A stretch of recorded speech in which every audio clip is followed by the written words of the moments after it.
flag. We are able to see if there's a red flag through the milestones as well as through those developmental screenings that we do.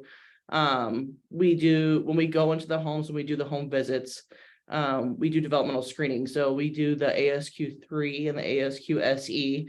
And we try to increase the parents' understanding of their child's developmental progress, as well as inform them of any potential delays, and then refer out if necessary. So, and a lot of times based on those developmental screenings, one of the components of parents as teachers is we like to set goals with the family. So a goal can range from we want our child to be potty trained to we want to buy our own house. It just kind of depends on the family and what their needs and wants are.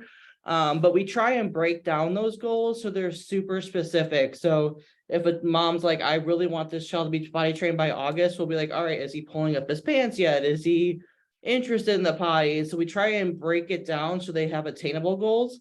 So it doesn't seem like this big overwhelming goal of potty training. So going back to those home visits, we visit families approximately once a month, every 6 weeks or so, just kind of depends. And what we do is that they're about an hour a piece, and we really encourage going into the home unless there's, of course, a safety concern.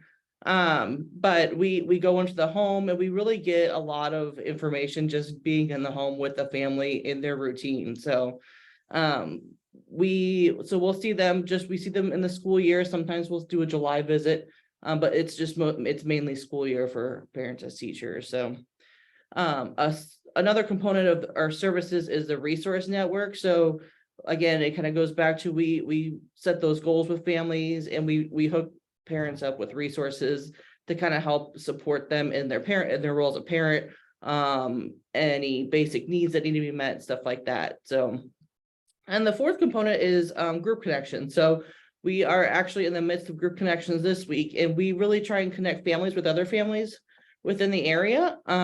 So we can have tonight we're having Mr. Stinky Feet come, and I don't remember what they're called now. Oh, it used to be Paul Mesner Puppets. I think they're called What If Puppetry or What If Productions right now. I'm still trying to learn their new name. So we have them coming, and we invite families to come with their older child too, and we do activities with them. They'll see the puppet show or Mr. Stinky Feet, and it's just a way for other families to come, get out of the house. It's a free event, and just connect with other families too. But we also have group connections where it's just parents. So it could just be like kindergarten readiness. What do I need to know to get my child ready for kindergarten? How do I do enrollment? Stuff like that. That's coming up in March. And then another one that we do is the resource fair, which is kind of one of our bigger ones. So our resource fair is typically held in the spring, and what it is, it's resources for it's literally resources for families with children under 5 in the area. So I think we're having Children's Mercy come, Harvesters is there. We have about 60 vendors coming this year. Last year we had over 130 families come. So and I think there were 180 adults in attendance. So the purpose of that again is to connect families with resources in the area that they may or may not know about, and so they can connect with other families. So it's one of our bigger events, and again, that's coming up in March. So I think there's a couple questions down here. Yeah. See if I can open the chat up here real fast. Can you do those, Leanne? Yeah. Are the criteria the same for all parents as teachers programs in every state? It really varies who the funding source is based upon the criteria state by state. So even within the state of Missouri, there's 2 or 3 different parent education or home visiting programs. We're the largest for the state of Missouri. But it really does vary. I know, and who the funding stream is. So in Illinois, they don't offer it in every school district. It's more of an early intervention program that's offered through a nursing program or a nursing grant that helps to cover that. So it kind of depends upon the curriculum is used the same throughout all 50 states, but who's funding it kind of changes the focus or the intent of it. So some really have, in other states, have a focus on child health, smoking cessation, trying to get those first 3 years of newborn milestones met. There's quite a few different goals. Some will work on maternal depression, monitoring that, and making sure again that we're preventing child abuse and neglect by monitoring that maternal postpartum depression. So it really does change a little bit. In the state of Missouri, though, we are fairly consistent. There are two different ways that parents as teachers functions in the state of Missouri. So this past year, Missouri kind of split off a little bit from the National Center's model of being in every home every month, because we just know through state funding that's not always functional, especially when you get out into some of the smaller communities.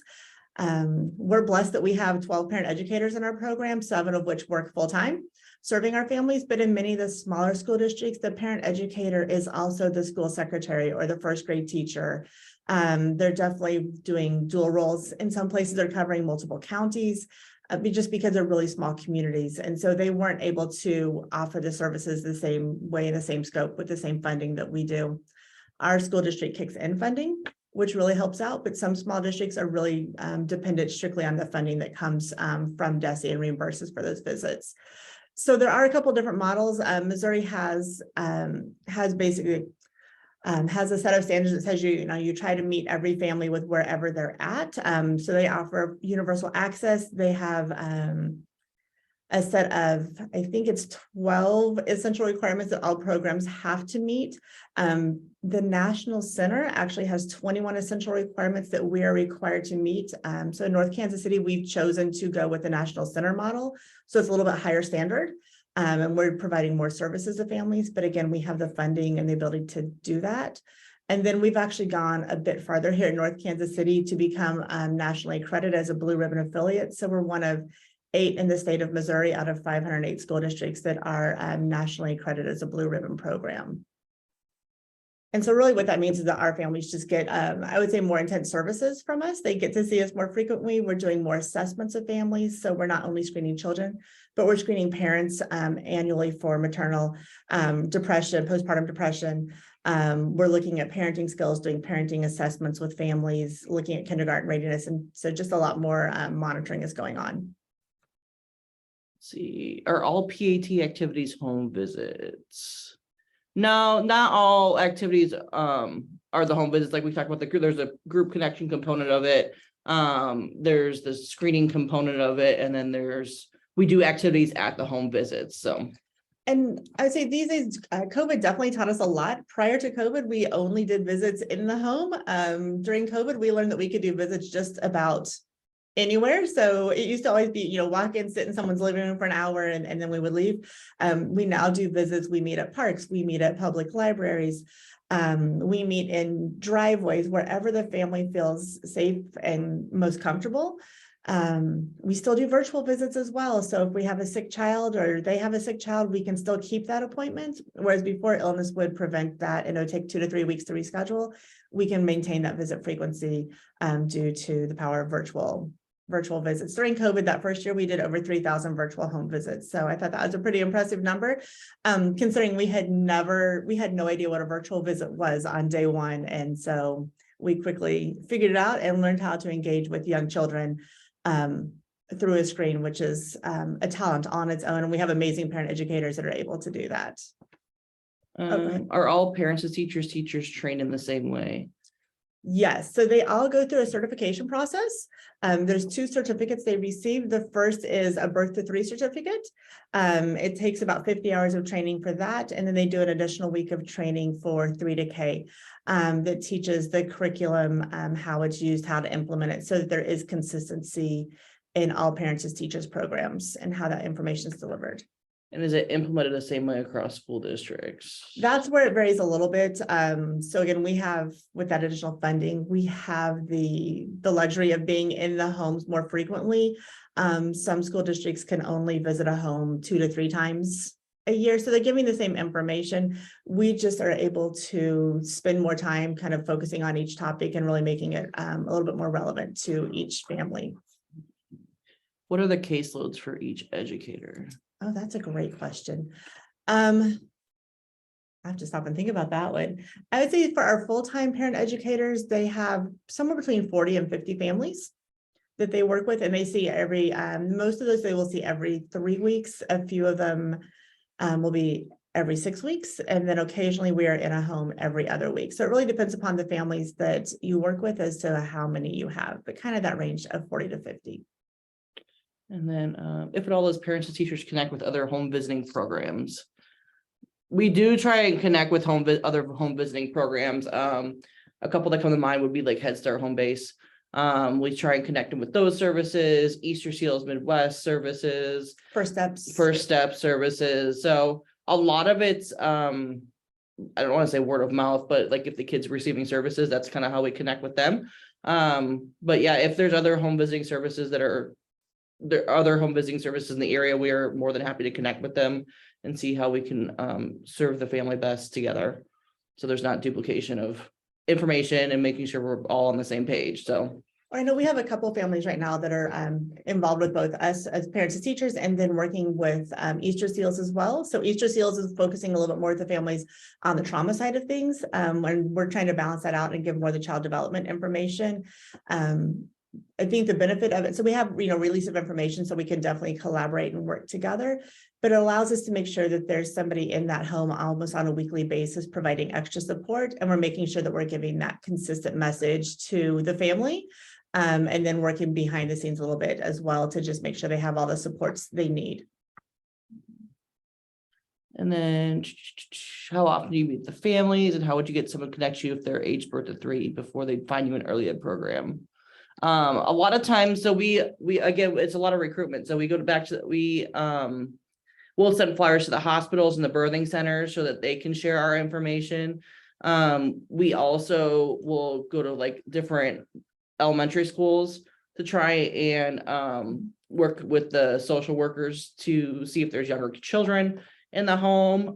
So we give them flyers that way. Same with the early education center. If we know there's babies in the home, we'll try and connect there. We've worked closely with WIC and the Clay County Health Department. So they also give them our information. We have been trying to recruit more so at doctors and dentist office as well. So it's a lot of recruitment for the birth of 3, because we are kind of like that first face that parents interact with the school district, especially in that birth to 3 age. So it's a little bit more of a challenge. So, and do the children have to be in your school district? Yes, they have to be within the North Kansas City School District boundaries. But however, kind of what Jennifer talked about earlier, all districts in Missouri have that parents and teachers program. So if somebody calls us from, say, like Liberty or Park Hill, we'll give them that information so they can connect with Liberty or Park Hill. I think there's also a question that we should go past about where group connections are held. Really, so up until 2 years ago, they were held all throughout the community at our elementary schools. 2 years ago, we were blessed with a beautiful, amazing early education center here at North Kansas City Schools. And so we're now able to bring families here. But we also do meet me at, so we'll do meet me at parks, meet me at the train, meet me at the zoo. We try to give our families at least a couple times a year opportunities to get out and visit new places in the community. So we try a little bit of everything. And if anyone ever has a great idea of like, you should meet me here, we would definitely be open to it, because we really want families to see what's out there in their community, especially after the past 3 years where many of our young families haven't had a lot of a community engagement because they've been at home due to COVID. Mm-hmm. And then our healthy lifestyle addressed at all. Chelsea said she wanted to connect with you. Okay. We'll put contact information in the chat. So our healthy style behaviors addressed at all. Yes. So part of development center parenting is looking at 7 different categories. So Here's the test. if this is the test. We look at nutrition, routines and transitions, discipline, safety, Attachment. Should not order on me here. healthy birth. Yep, There's a 7th one. there is a 7th one. It's a test. Is it mental health? We do look at mental health as well. That falls more under family well-being. I would say sleep would be the Physical other health. one. Sleep. Sleep, that's Yeah. what it is. So we every visit, we tailor a portion of that visit around that topic and how it pertains to that family, try to set goals within that.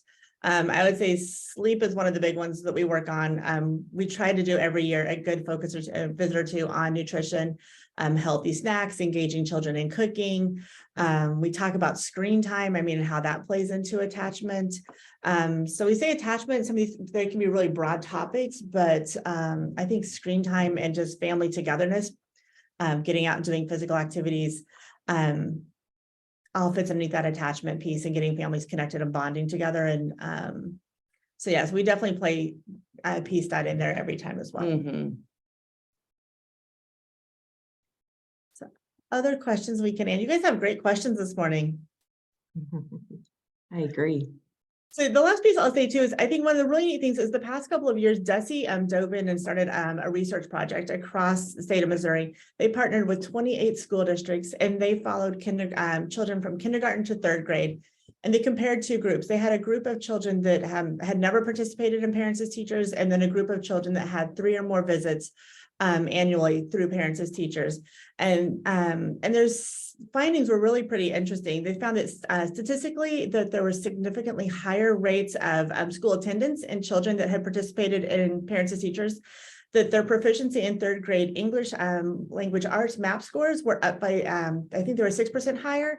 And then for children that were in Parents as Teachers, their math MAP scores were 10% or more higher than children that were not engaged. So you can really start to see just that impact of empowering parents to be engaged in their child's education early on. Then they went even further and they looked at what about children that come from that receive reduced free and reduced meals, and they found that those impacts were even higher in those categories, as well as children with disabilities, just having that early engagement. So they're working to continue making this a broader survey and study across the state and pulling in more school districts. But it was really interesting to see that we actually had that measurable data to show that the program really does make a difference. And then our other hope too is that maybe we work with we start with one child, and our goal really is not to be in a family's home for forever. Our goal is to empower parents to have this education, that if they know about milestones on child number 1, that they can apply it to child number 2 and child number 3, and that they have those skills to go forward as they parent additional children. They're welcome to stay with us throughout their time and throughout all their children, but at the same time, we love when they break up with us a little bit and say, I think I got this. We feel like we've done our job well when they feel comfortable going out and doing this and knowing that we're here as a resource whenever they need us. Can you share that research? Absolutely. I can. It's on the DESE website, and I can, Rhonda, can I send you a link that you can pass on to the group? Okay, I'll send a link. Great. Thank you. Any last questions for our partner spotlight? You guys asked some really great questions. Well, thank you, Jennifer and Leanne, very much for sharing about the Parents as Teachers program in the North Kansas City School District. It's a very robust and very productive program and touching the lives of young children. So we really appreciate you guys being our partner spotlight, and welcome you to come to our meeting. We always meet on the 4th Thursday at 9 a.m. of the month. Just thank you again for your time this morning. Thank you so Thank much. you. We'll put our information in the chat here as well. So if you have any questions, you can reach out to us. That sounds great. Thank you. All right, well, we're going to move forward here with the agenda today. We've got a pretty robust agenda. Evelyn, could you put the agenda up? I have it, but just wanted to see if you could do that. Sure. And while she's doing that, let's just go around and do quick introductions. And if you have any updates from your organization to share with the group, I think that would be ideal today. And let's just go ahead and do popcorn. So you can just hand it off to somebody. I introduced myself before, and updates for me. Well, I work at Harvesters full time, and right now we are focusing on enrolling school pantries this month. So we have potentially about 10 school pantries that want to come on board. Our school pantry really focuses on the whole family that may be food insecure. And it is a distribution at a school. And the schools are able to choose the distribution model that works best for them, which could be one, a brick and mortar, so a designated space at the school. Two, it could be a pre-boxed food that is distributed maybe during pickup or drop-off time. And also we have a few schools that also do mobile. So we drop off around 6 to 8 pallets of food and families come through a car line, and the volunteers and school staff place food based on how many households in the car. So that is pretty exciting news that we're continuing to grow that. I think last month we had 48 active school pantries across our 26 counties. So we're continuing to see that grow. And I am going to hand it off to Lori.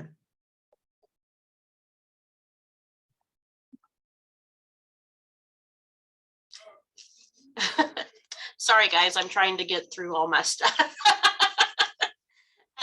Just coming back from quarantine, so being extra careful here. So good morning. My name is Lori Lanter. I am co-chair on this working group.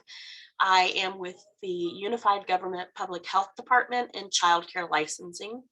And updates that I have, first, just getting back into the swing of things. And then we do have an exciting training with some of our partners in the kindergarten transition from Wyandotte County.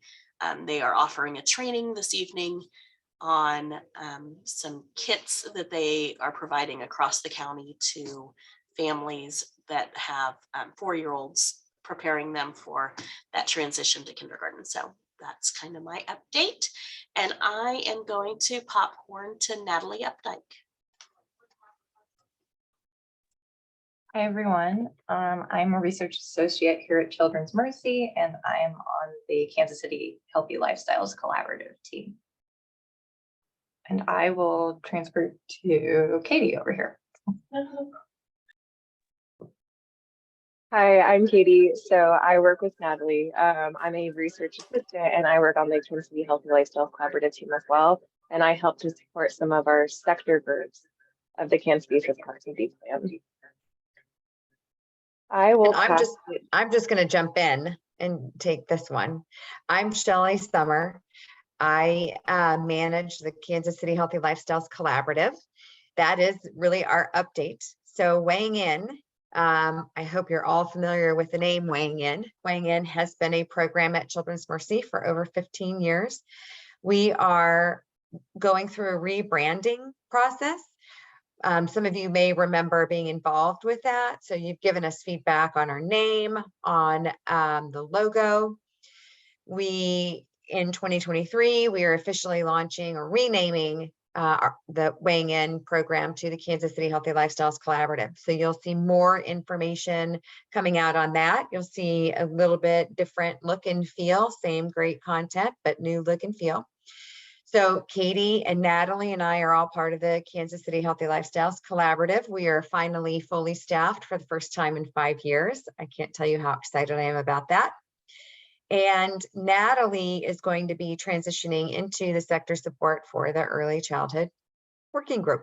So if you ever have questions from our team about that, you can reach out to Natalie. And we will be talking about a couple of other updates related to implementation projects and resources. So I'm not going to give too much information on that. I'm just going to turn it over to Tara. Hi, my name's Tara Caldwell. I'm over in the DESE Office of Childhood in Jefferson City. I oversee the Child Care Health Consultation Program, which contracts with almost all of Missouri's local public health agencies to provide health and safety related services for child care providers and children in child care through a few different ways that's provided. Big updates we have for CCHC. Next week, we have a big train the trainer opportunity with Nemours Children's Health. We have about 40 childcare health consultants signed up. It's called the Nourishing Healthy Eaters training. So it's going to be a 3-part Train the Trainer series where the CCHCs will learn, part 1, they'll learn a lot about just basic nutrition principles, but then also learn how to support the nutrition and health of our childcare providers. And then in session 2, they will focus on nutrition in infants and toddlers. And session 3, they'll focus on nutrition in preschoolers. And then after these sessions, they'll be able to get out there and provide these trainings.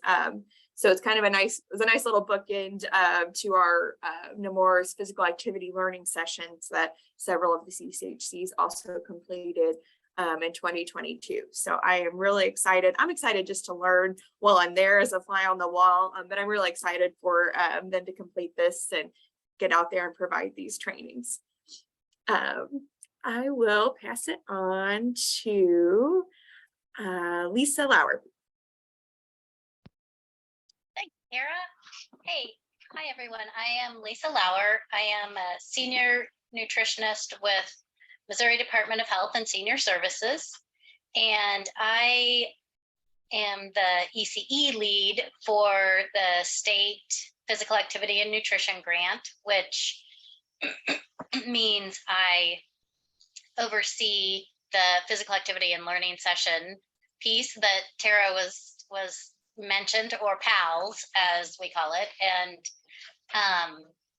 that has been a fantastic program for the state and for all of our trainers, but we do have some exciting things going on. We're revamping our and just updating our Move Smart state recognition for physical activity. And we are also doing the same for our breastfeeding friendly childcare recognition. And we have a training coming up February 25th. It's a virtual training with Dr. Kraft, and it is on inclusive physical education. So I think it will be a well-received and great training, and we have some other things that will be happening, but those are the main things right now that we're working on. And I will pass it on to Chelsea Blakemore. Hi, everyone. My name is Chelsea Blakemore. I work with Platte County Health Department, and I am a child care health consultant that works under Tara in the program she was talking about. And one of the updates I'd like to kind of highlight with us, specifically in Platte County, is we are offering a couple of the PALS trainings, so the physical activity learning sessions, to Platte County providers. I think we're going to try and do all of them, all 6 of them, I believe, starting in March. So hopefully that will get everyone on the same page with physical activity. And then we hope to do the other training with regards to healthy eating after PALS. So we're going to do one at a time here because it's just me doing it. So, but yeah, that's really the update for me. And I will pass it to Sandra. Hi, I'm Sandra Reese. I am a dietitian in the WIC program in Johnson County, Kansas. I work in Olathe most of the time. We have 2 offices, one in Olathe, one in Mission. And I'm trying to think of anything new. We don't have anything new that I can think of at the moment going on with WIC, other than we recently had a boost in fresh fruits and vegetables. And I think I talked about that before, but the fresh fruit and vegetable boost, I believe with the last meeting of Congress became permanent. So we have more fruits and vegetables, fresh fruits and vegetables, money available for WIC clients throughout each birth to 5. I am going to pass it to, let's see.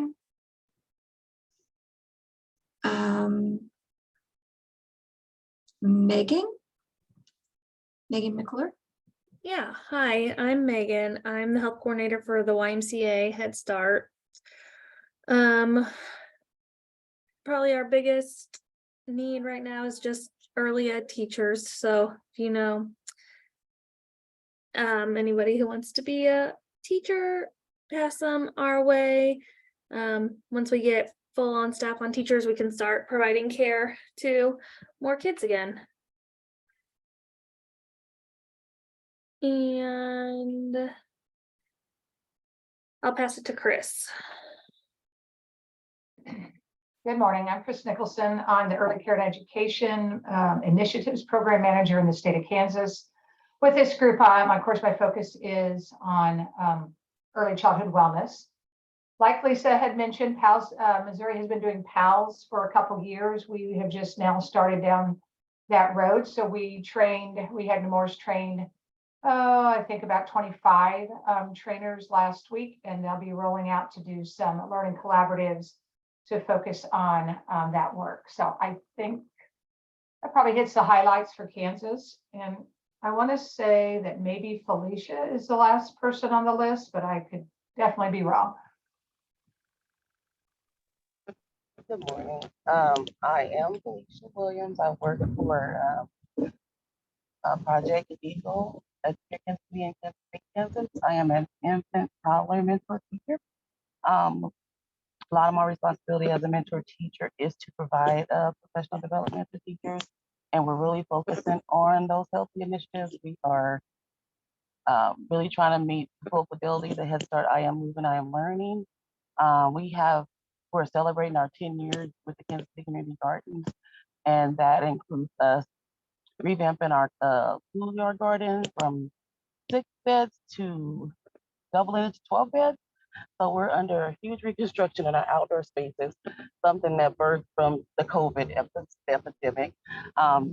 Being outdoors is more healthier than being indoors. And so we've already known that, but because there's a high focus on it across all the departments of KUNC, Educare, the network, and Head Start, we're able to have those things funded. So we're getting a new playground, we're getting the 10 garden beds, we're focusing on physical fitness and movement and healthy habits. And that's just in the classroom. So there's other things that are Project to meet a lot of healthy initiatives. And so those are the updates from our. Great, thanks everybody. Is there anybody that we missed? Yeah, hi, I'm Erin Gaster. I work at Unified Government Public Health Department with Lori, and she already shared with you that we're looking forward to tonight and doing our kindergarten preparedness. Great, thanks Erin.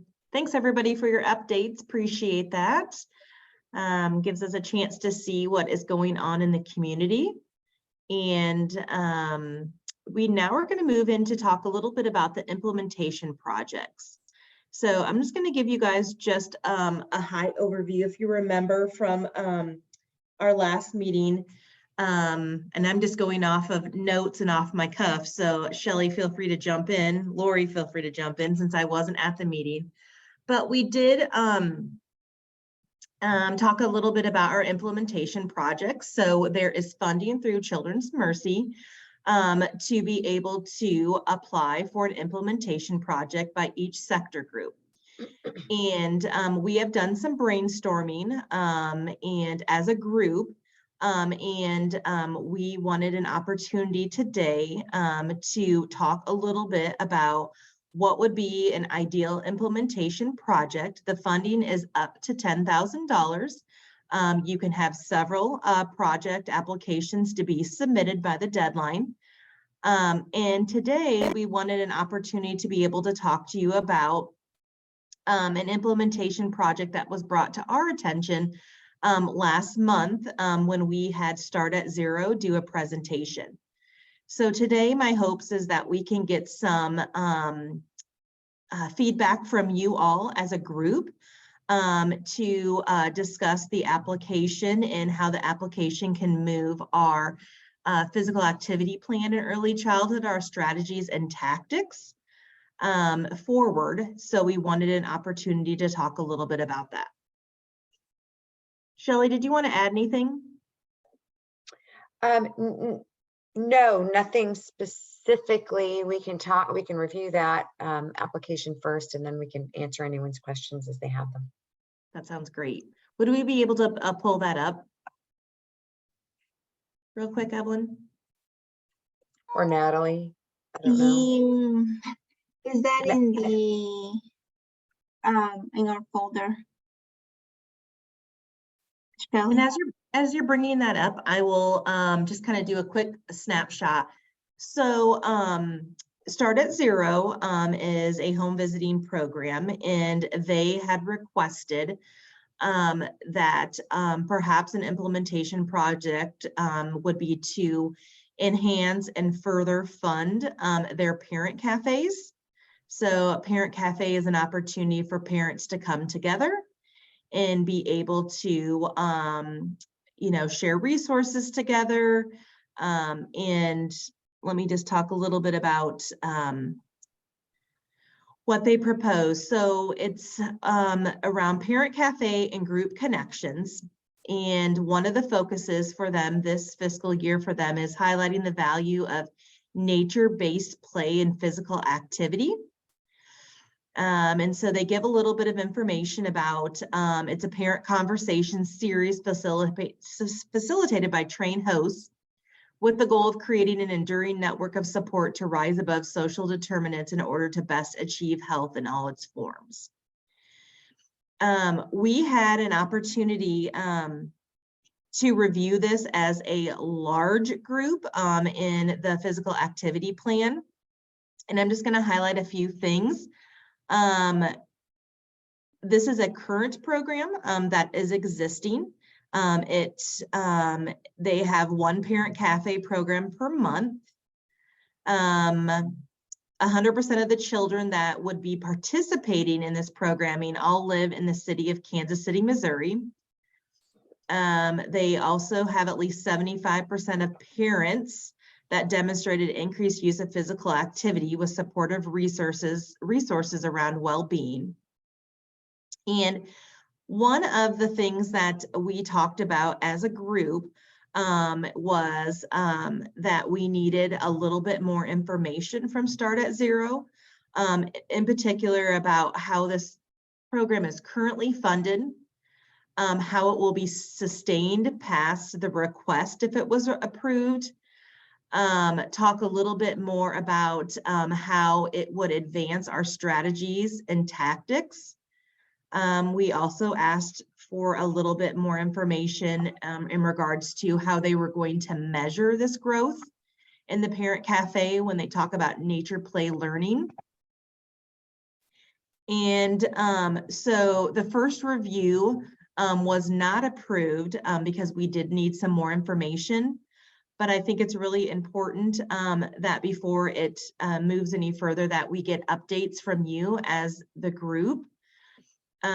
So that we can discuss if this is an ideal project implementation, or also any suggestions to decrease the amount that they're asking for, because there is other ideas that we have talked about before. So we'll kind of open up the floor to please ask any questions. I did not read it in entirety. But wanted to give you guys at least a high overview of what they are proposing to help advance the work that we have identified. And Evelyn, can you scroll down to the scoring part of the application? Actually, it might not be on this application. I don't know, but we do have it on our actual application that we send out. Do you think it's in the other document with the comments? No. It's in the implementation.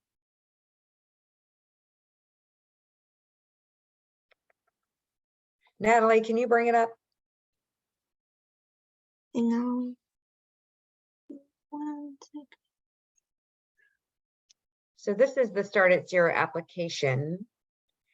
We also have the application form. So it would be blank, but it has the scoring rubric at the very end.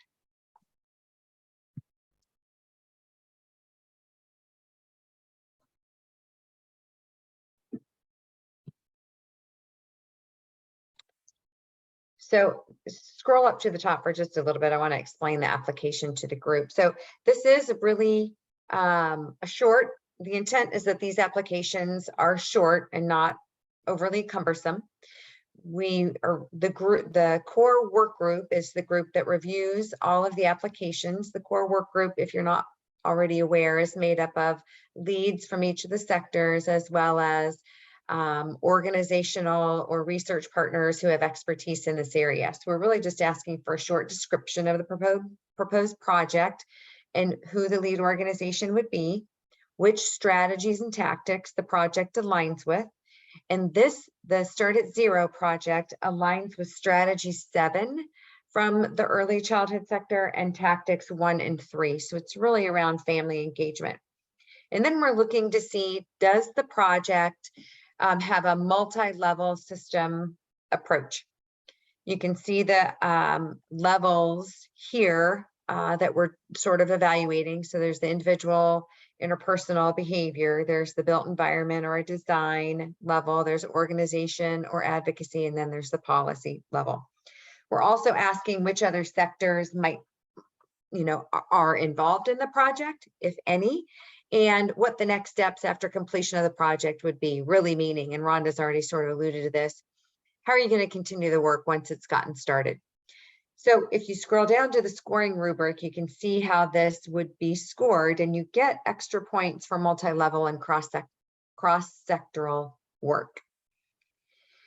And so as Rhonda has sort of talked about already, Start at Zero is really thinking about including more physical activity opportunities, specifically outdoor nature-based play in some of their parent cafes.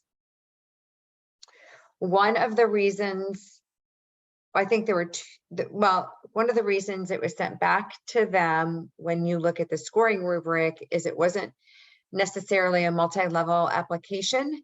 The cross-sectoral information was probably not as complete to allow for a higher score. And then in terms of next steps, it wasn't clear how the program would be continued in the future. Start at Zero is going to update that information and share it with this group again, but we want to make sure that you all are aware that applications are coming in for that funding. This application happened to request the full amount of funding for the sector. So we want to make sure that this group is aware of that and see what your thoughts are in terms of moving this forward. So does this group want to allocate all of the funds available to the sector to this project, or do you have other ideas that you might want to apply for? Is there, what are the other considerations we should be thinking about for implementation projects? Thank you, Shelley, for that information.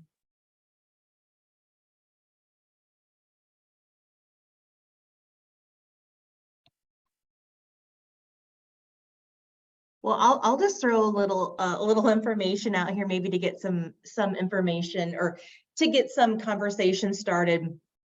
As you know, a co-sector lead of this group, I would suggest that we look at this application and maybe suggest to decrease the amount of funding. And the reason behind that is because I think this is one way definitely to move our strategies and tactics.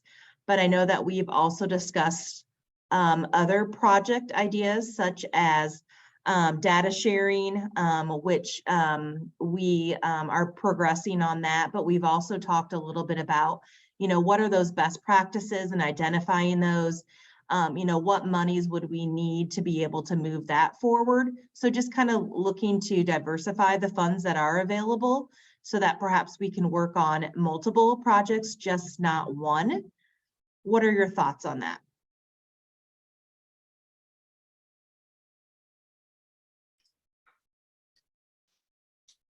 I totally agree with not spending all of our money at the very get-go. In my opinion, we want to be in this for the long term, so that by spending it all and not having that to sustain ourselves as a group, looking at how we would like to further it would be kind of, I don't want to say irresponsible, but that's kind of the thought that's coming to my mind is I don't think we want to completely get rid of all of our funding from the very beginning. Premature, yeah, might be a good word in there. Yeah, Might I be like that better, premature for Shelley. us to spend And then all of something it. else that, as Rhonda was talking, I was kind of thinking, and I don't know if this is something that we wanted, because we as a collective had so many questions about things that they didn't answer. Do you think maybe our application is too simple? Like if we're going to ask all of those things, yeah, as a second step, would it be better to ask it on the front side than on the, Shelley's laughing at me. yeah, because you're right. Yes, the answer to that question is yes. And in fact, it was as a result of the core work group's review of the 2 applications that came in, they were from 2 different sectors, that we did update the application to make it a little bit more clear for people as they're applying for funds. So yes, and we did make some changes to it, which are somewhat reflected in that application that we just shared with you. So we are trying to do a better job of that. This is our first attempt at, well, it's our first opportunity to have funds to be able to allow people to apply for, and we're learning as well. So thanks, Lori, that is great feedback. And yes, we did realize that our initial application was a little too simple, and it's one of those things where you know what your intent is when you're writing it down, but you don't know how other people are going to interpret it. So this may happen again. We may need additional iterations of our application to make it a little easier for organizations to apply for funding. I have a question, just a clarifying question. When you're saying about the data, just vaguely overlooking the application, I missed where the data part was as important as you just implied through the application process. So I think maybe just being very clear about being data driven and being more like you would want to see, document how you're being effective, or document more about what your outcomes will be in a way that's more data driven, if that makes sense.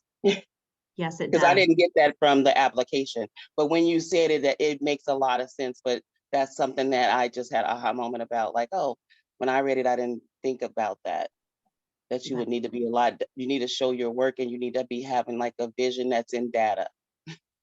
Yes, that is great feedback, Felicia. I'm right there with you. Any other thoughts? Well, I will just share a comment. Yes. That point that you were just making, Felicia, we did have a chance to meet with Start at Zero and share that feedback, and have asked for a little bit more clarity in their application about how they would know whether or not their project was successful. And they did discuss having some ways to do that, and we'll update that in their application. And we should receive those updates from them prior to the next early childhood sector meeting. And so we can share that with the group as well, so you all can see the additional information and clarity in the project.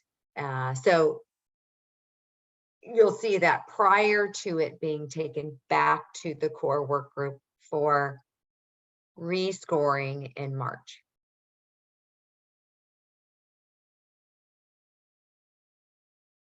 That'd be helpful. Yeah, I think that'd be helpful to make the decision. I think a parent cafe, especially at the level start zero, would be phenomenal for that community.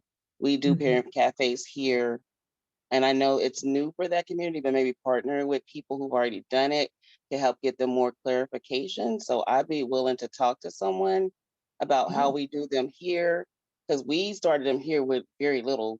We have funded, but we didn't allocate as much as we're allocating now towards it because of all the extra money that we've had. So just being able to partner or have a communication with someone who's had somewhat success with Parent Cafe. So it'd be Yeah. a good idea for someone starting up. That's great. Thank you very much for offering that. Yes, Any we'll other- connect you. Yes. Any other thoughts about the implementation project application that was submitted from Start at Zero?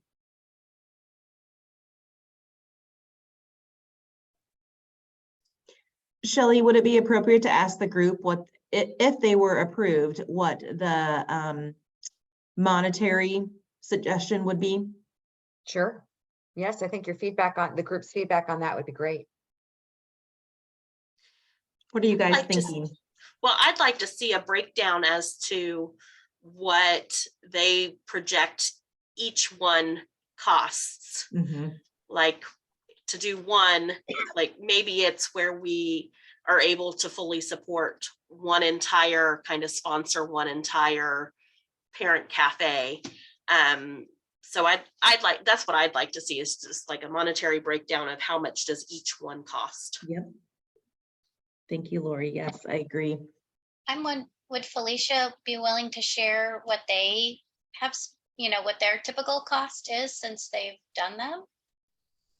I know there is a cost and I can get the actual cost, but I know before when we were just getting our footing, we had very little.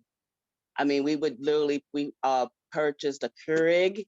We got some snacks from Sam's Club and we opened up our NPR and we made beautiful signs that said, "Stop here."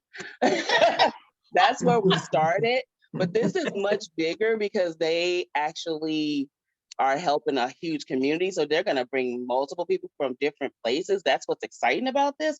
So it might cost them a pretty penny, but there are ways to do things, when you don't have, you have to improvise. So there's ways that you can improvise to cut the cost, but they're probably not aware of that because this is new for them. But, I could get the logistics of it, but I'm telling you, like, we are able to fully flush it out because we have the additional funds from the Educator Network and a Head Start, because those are things that we're trying to create a culture where, self-care and caring for yourself and building community with one another is what our focus is. And so everybody's on the same page, so there's more money. So that's why we're able to do it at a different level here. But I wouldn't expect that everybody would be able to do that. And I certainly see where they're doing different and vast communities across KCMO, that would definitely cost a pretty penny. Great. Thank you very much for that detailed information. That's great. Megan asked, yeah, they're requesting the whole $10,000. So that's why we've asked for a revision and some suggestions. Absolutely agree with you guys about the guidance that you're giving about, seeing a budget. What does it currently cost to operate? Because it's not a new project. It is in a sense enhancing, and they're moving it forward to be about well-being, about physical activity, and about play-based learning. So they have been doing parent cafes for a long time as part of their model. Oh, so they would have all of a lot of equipment probably and things. So that's good to know. I hadn't seen it. That's really good to know. And maybe, Yes. a lot of times with grant applications, you think, well, let's just go for the full amount because they're going to reply back. And I mean, That's so true. I'm sure we'll get a letter back saying, how about this much? So maybe they were also kind of doing that, shoot the moon and then see what. Yep. Great. Any other last comments just about the application? Any suggestions, anything that you would like us as the core work group to bring back to the table when they have their revised application submitted?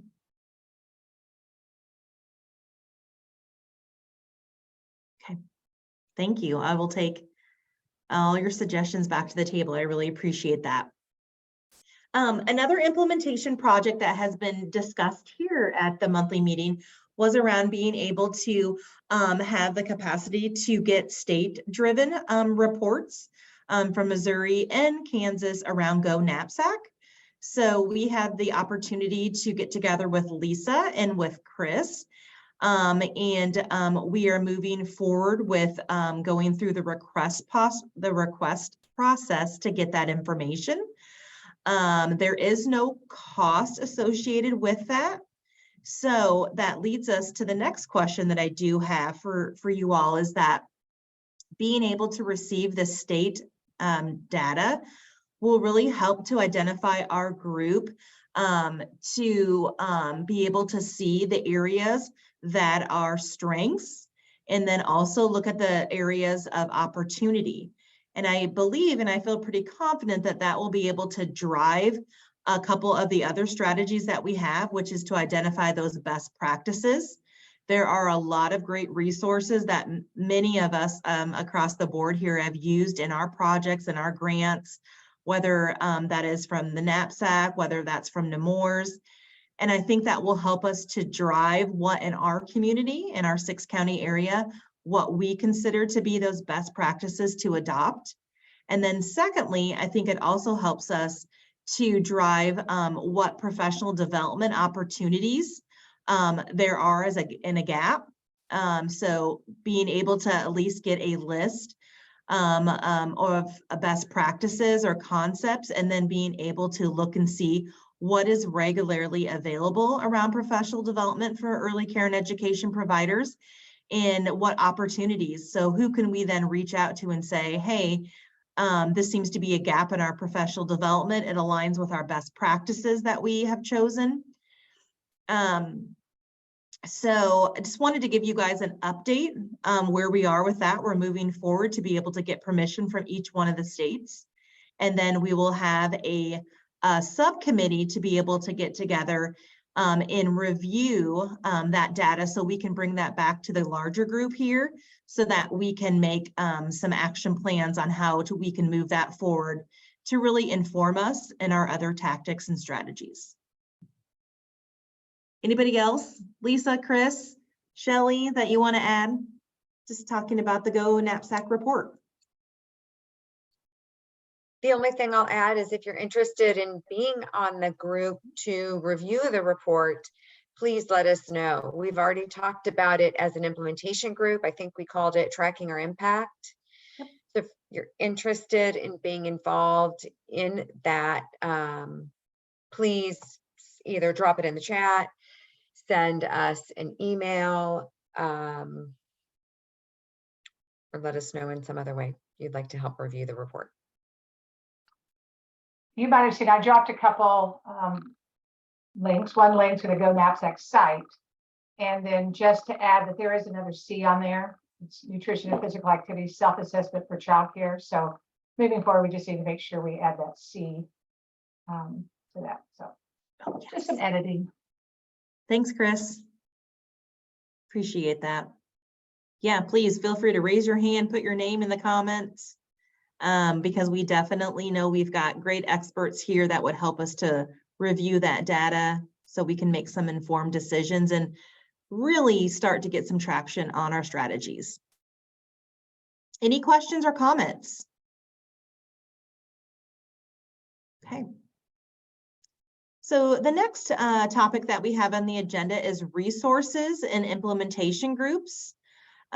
We have talked, I believe it was maybe the November or October meeting, but we talked about how are we going to track our resources. And for those of you that have been involved in this process for a couple of years, we had began a list, and that was when Emily Meisen-Sebelius was here. of just looking at best practices across different segments of the early care and education world, would I say. So looking at Head Start, early Head Start, looking at state licensing regulations.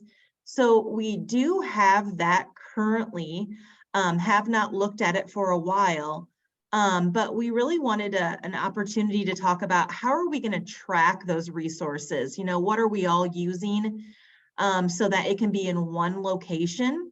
And I think, Shelley, you had talked about a resource that you guys have at Children's Mercy is REDCap. Well, so first, if you don't mind, what I'd like to do is have Natalie bring up her screen. We have been looking at a way to, a place to, let's see, how do I say this? We've been looking at how we share this information on our website. So if we can start with the, there we go. The KCPA plan website is where we think we would house these resources once they're identified. In meeting with our website team, because of the, I guess, platform that we use to create our website, we have limited functionality that we have available to us in terms of sorting, filtering the resources. What they've recommended to us is what you're seeing right now. We would, on the website, be able to identify each of the different sectors and then have basically a drop-down menu underneath the sectors that would include the resources. This is an example of what it would look like. So we'd have the early childhood sector. We could include the logo or the icon in there with it in some way. And then we'd have whatever resources we identify listed under that sector. What we've started with, and again, this is a draft on the KCPA plan website, so you can't actually access it right now. Natalie is on the back end of the website, so you can see what it would look like. You'd have the name of the resource, and we have come up with, I'll say, an abbreviated name of the link or the PDF that we're including in there. So if you see Go Knapsack, if you click on that, learn more, it would take you to the Go Knapsack site. What we would do, so first of all, we want to get your feedback on that. What are your thoughts on how that would be represented on the KCPA plan website? Any concerns, any questions, thoughts? Are you talking specifically about Go Knapsack? We would include other resources that are identified by the early childhood sector, and we can go to what we've identified so far in just a second, but I wanted to get your feedback on the design first. I think the design is great. The only thing I always worry about with Go Knapsack, and I don't know if Chris is the same, but you know, in Missouri, they can access the website to a point, but then the only way you can really get into it is if you're working with a TA consultant in Missouri. Yeah. So I just don't want people to be frustrated, but I do think it's important for them to know, and it would definitely drive interest, I think. But I don't want, like I said, them to get frustrated, because we have had people in the past say, well, you know, we want to access this material and we can't. And so. Yeah. Well, that's the same way anywhere, I think, Lisa, that they have to be entered into it. But I think, and I don't know how we could promote it, but on the Go Knapsack site will be the state leads. And if they start getting a little tease with it and want to have more information, they can contact either you or Kelly on our side. So I still think it's great information to have on there, but I totally agree with you. It can all of a sudden put up a barrier. But again, that could drive more utilization of the tool and going to consultants or specialists. Yeah. So, I mean, I just wanted to put that out there but I do think I think it's a great resource, and I would like to see it up there. Would there be a short description of the Go Knapsack program on? Not on our website, primarily because of space. Okay. And sort of, let's see, I can't think of a better word right now, but cluttering up the site. So for example, the way this will work is you'll see that it's a resource page, and then you'll see each of the sectors underneath there, and there are 10 sectors. Then when you click on the sector drop down, there may be, and again, we're just starting here, but there may be 20 or 50 resources. So if we had a description of each of those resources, that gets really word heavy. So our thought right now is, so you can see in the Parks and Rec sector, we're trying to be clear in what we label it, what it might be. So you can see one's a toolkit, one is probably just the link to the community wellness hubs on, you know, the NRPA website. You can see in infrastructure, that's a map and who's putting it out. So we are renaming the link or the tool to be a little bit more descriptive. And Sandy, I like your idea.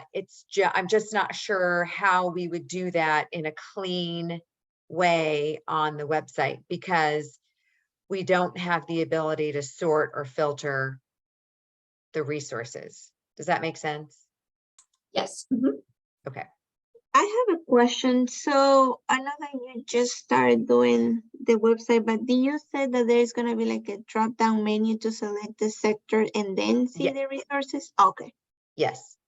It doesn't look like that right now. Yeah. That's going to be, it will be set up like that. It's called an accordion style. And it will be a resource page. So these will not be on the sector page, if that makes sense. Okay. Okay, and so the next step really is looking at what are those resources that we'd want to include. And we don't really have enough time today to go through all of them. But what I want to do, and Rhonda can remind me, because this was set up when Emily Meisen-Sebelius was support for this sector. And I was not as heavily involved with the sector because honestly, she was the expert in this area versus me. And I trusted her to, you know, she sort of said that was what was needed and you all worked on that. Then, you know, I agreed. So I was not as heavily involved in setting up the spreadsheet as she was. So what we wanted to do in conversations with Rhonda and Lori, what we want to do is bring this back to you all and to see if these are still the resources we want to include, because if so, we can begin uploading these to the website and work to make sure the resource page on the website is live by the next sector meeting. And so what I wanted to do is see, do you have priorities? Are all of these ones we want to include on there? Do we want to focus on a few of them? Are they all relevant or are any outdated? And again, we can look at this just like we talked about with the Tracking Your Impact implementation group. Ideally, we'd have a smaller group of people who are working on resources and helping us refine what makes the most sense. How are we going to include this on the website? What are we missing? Are these the most updated ones? Are there new ones we should be including? Rhonda brings up a great comment. We'd like to take a deeper dive into this list. So maybe I would just ask, is there a group who would be interested in helping us identify the best resources to make available through the KCP plan website?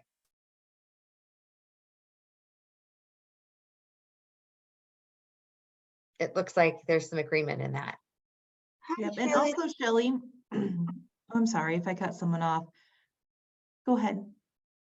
Oh, I was just gonna say that a few months ago, I think we have asked, you know, how the group wanted to move forward with the implementation groups, and I think they wanted to perhaps focus one meeting as a whole into like, for example, one meeting they only talk about like resources, or you know, in the next meeting they focus on a different implementation group. And I think that was one of the ideas that they have brought up before.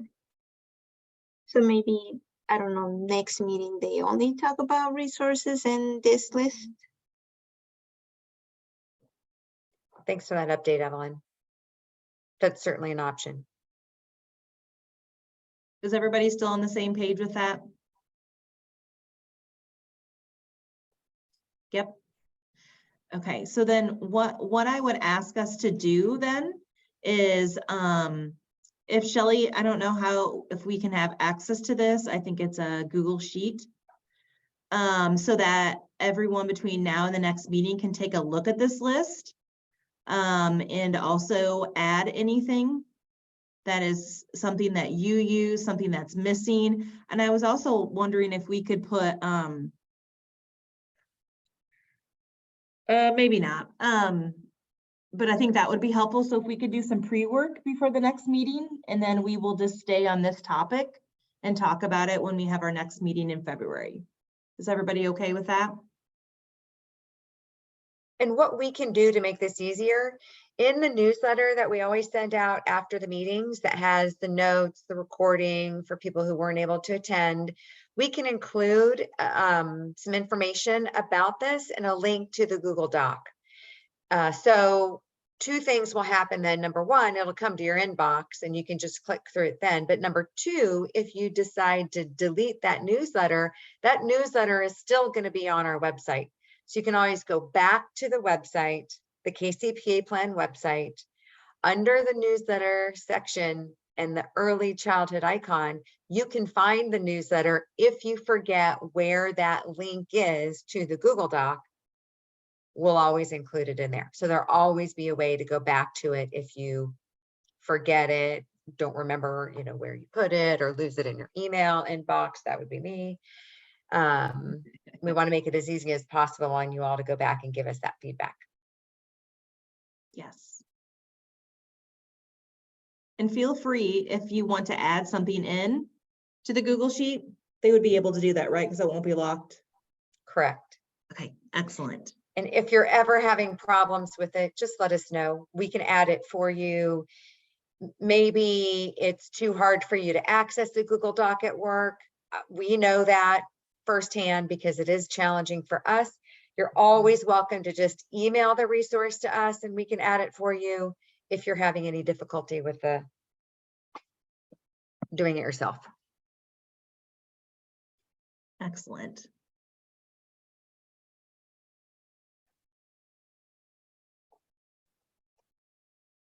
Great. Anything else? I want to be mindful of our time and make sure that we stop here on time. I feel like we've got some good direction. We're making some momentum, again, with data sharing. And Shelley, do you have anything left to share? Can you all see my screen? Yeah. This is it. This is how I want to end the meeting. Wonderful. I just wanted you to see the final look and feel. This actually has multiple colors in it. But my computer is slow this morning and I could only access this final icon. But we are the Kansas City Healthy Lifestyles Collaborative. This is an icon that you'll start to see us using. We are beginning to make that shift already. Our newsletters are going to have a slightly different look and feel that will include this information in our new color scheme. Blue and yellow will be our primary colors, and then we'll have some a few secondary colors that we'll be including with this. But you'll start to hear us talking about the Kansas City Healthy Lifestyles Collaborative, and just want you all to make sure you all are aware. Same great group of people, little bit different look. Shelley, I think that name really identifies it better, the group and what the activity is. When I first joined Weighing In, I was like, what is this, like a Weight Watchers? I mean, I knew what it was, but I think if someone just saw the name, it wouldn't trigger what the goal was for the group as a whole. And I think this certainly does. We're really glad to hear that feedback. In fact, I don't know if any of you remember doing this, but we had 3 or 4 different names that we had proposed and asked for feedback. And this is the one that sort of rose to the top, and for all the reasons that you're talking about, Chris. And that is why we began reconsidering our brand a few years ago. It was staffing changes that delayed our ability to make the switch. And we knew we didn't want to do it on our own, because if we just come up with a name, then maybe it's nice for us, but it doesn't really make sense to the people we're trying to engage. And so we hope that with this new name and brand, others see themselves fitting into this work. And it is about promoting healthy lifestyles. Even though our primary focus is on nutrition and physical activity, we do support other healthy lifestyle behaviors as well. Just know that there are other partners out there that do that work a little bit better than we do, and want, but still want that stuff to be included. So anyway, on that note, thanks for your feedback. Thanks everybody for a productive meeting. Again, look for that follow-up email newsletter. They'll have the link for the Google Sheet to review resources. Please add to the list, write comments. Appreciate all your feedback for the application. And I hope you enjoyed the partner spotlight today, and we will see you in February. That will be the fourth Thursday at 9 a.m. Thanks, Have a great rest of your everybody. week. You too.